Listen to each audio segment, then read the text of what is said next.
জনপ্রিয় video sharing app TikTok বিশ্বজুড়ে কোটি কোটি ব্যবহারকারী চীনা এই অ্যাপটি ব্যবহার করেন। শুধুমাত্র যুক্তরাষ্ট্রেই টিকটক ব্যবহার করেন 17 কোটির বেশি মানুষ, যাদের মধ্যে 70 লাখের বেশি ক্ষুদ্র ব্যবসার সঙ্গে জড়িত।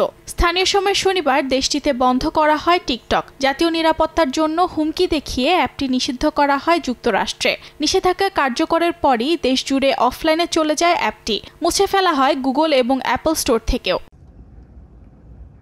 তবে বন্ধ হওয়ার কয়েক ঘন্টা পরই দেশটিতে আবারও নিজেদের কার্যক্রম শুরুর ঘোষণা দিয়েছে টিকটক কর্তৃপক্ষ। নবনির্বাচিত মার্কিন প্রেসিডেন্ট ডোনাল্ড ট্রাম্পের দেয়া প্রতিশ্রুতির পর এই সিদ্ধান্ত নেওয়া হয়েছে বলে জানায় টিকটক কর্তৃপক্ষ।